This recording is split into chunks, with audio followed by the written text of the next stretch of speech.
I know that we're in the middle of the season, but you can always talk recruiting, and we're going to do that with Nico Iamaleava today with Chris Landry. I'm Dave Hooker. This is Chalk Talk brought to you by Craft Treats.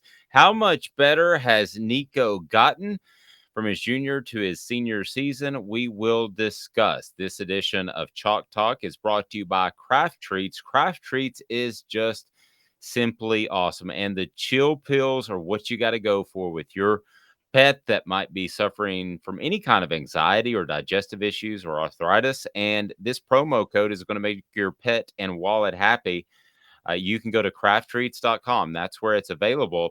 And don't forget, you save 20% at the checkout with the exclusive code off the hook. Use that off the hook code, get 20% off, and your pet will thank you for it.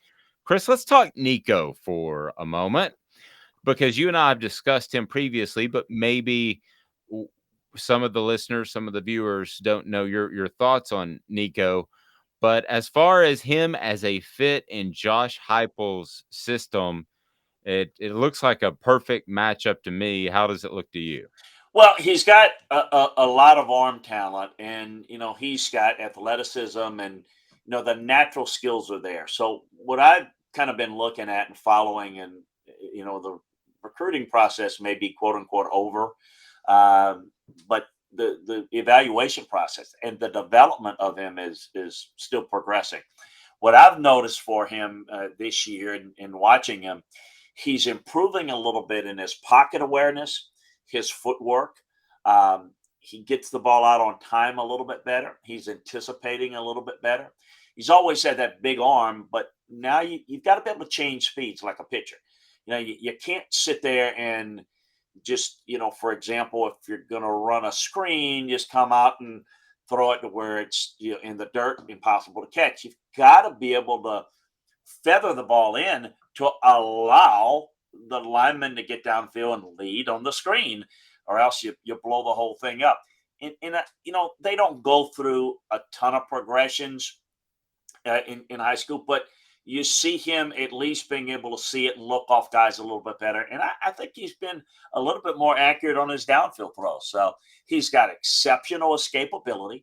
And I think he's just as dangerous outside the pocket, which is, maybe utilizing that a little bit more is something they can do, because he's always the threat to take off and run and bring some big plays into the game that way. So as I look at him as he gets to this next level, because he's a tough kid, you want to have the run pass option in there, and the ability to make plays with his feet are going to be important.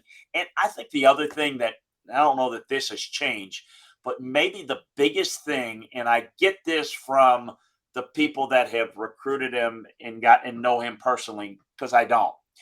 And I see some of this on tape, but you can't really, you got to dig deeper to know this. He is a big time leader. He's a natural leader. He's a natural competitor. His work ethic is good. And I think people that follow recruiting and follow Tennessee know that he has taken an active role in recruiting, a leadership role, and he embraces that. He likes that. And he's already like part of the team, even though he's not officially part of the team.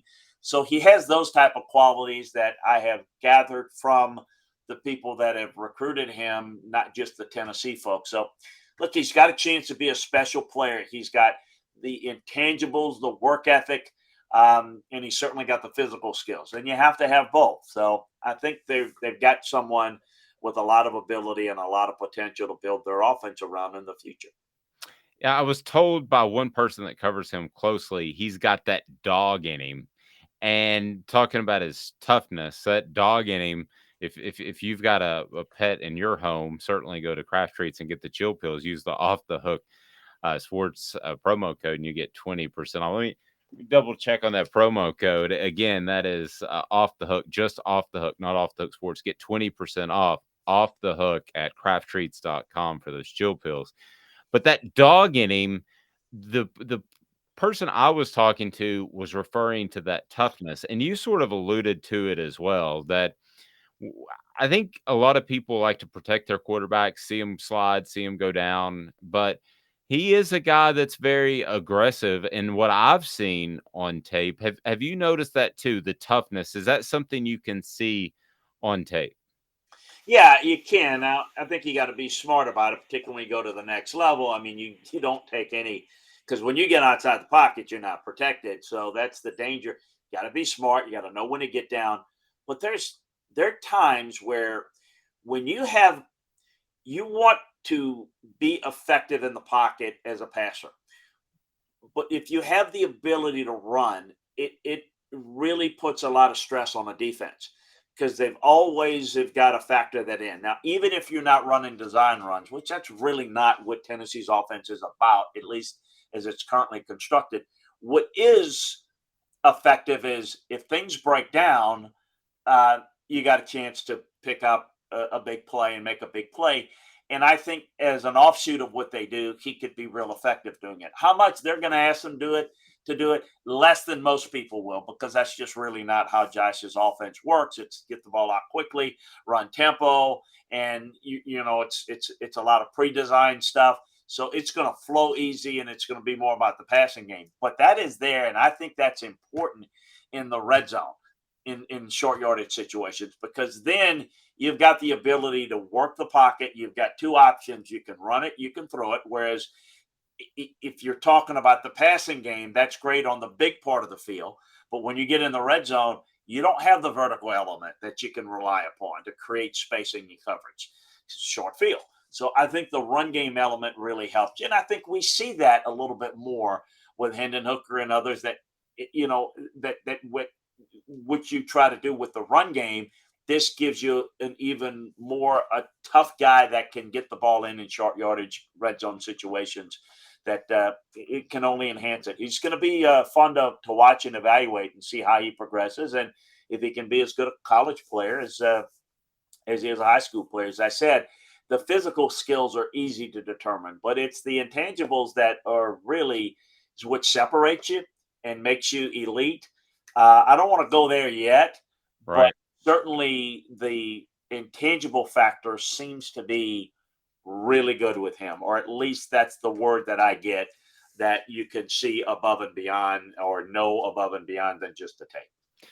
Athletically, and I hate putting too much expectations on the young man, but athletically and in particular from an accuracy standpoint, if things pan out, if he's even close to reaching his potential, would he be an upgrade over Hendon Hooker, who I love? I love that young man and what he does, but would he potentially be an upgrade a couple years down the line?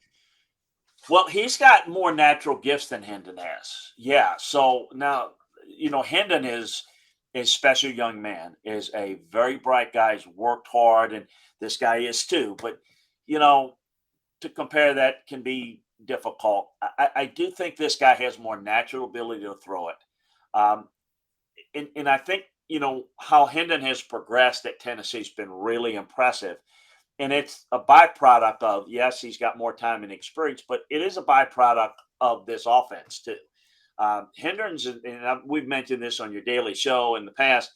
Hendon's really good. He's having a really good year statistically, but it's a lot of it is schemed for him, and he does a good job running it, and that's all that really matters. But in terms of ability, next level ability, and accuracy, and doing multiple, that he's got limitations there.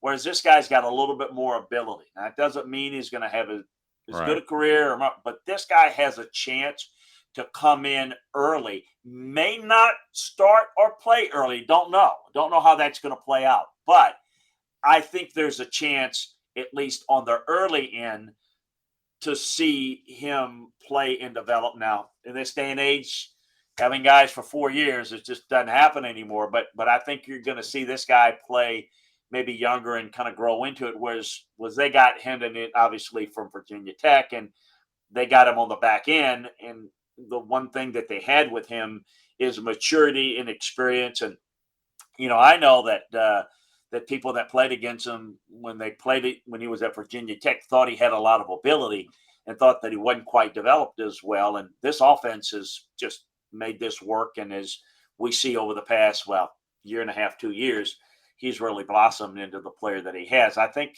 getting this guy from the get go and getting him in there early is we'll see how quickly they can get him on the field. And obviously that's going to be important because there's a really good chance that you can get 3 good years out of this guy. Wow. Yeah. I hate to put too much expectations on it, but I don't have the eye you do, but I see the same thing. So that is Chalk Talk brought to you by Craft Treats. Use that promo code off the hook. Again, off the hook. Go to crafttreats.com for the chill pills, and they'll help with your pet's digestive issues, arthritis, or also just anxiety. That's crafttreats.com. Use the promo code for 20% off the hook. Chalk Talk with Chris Landry, a production of Off the Hook Sports.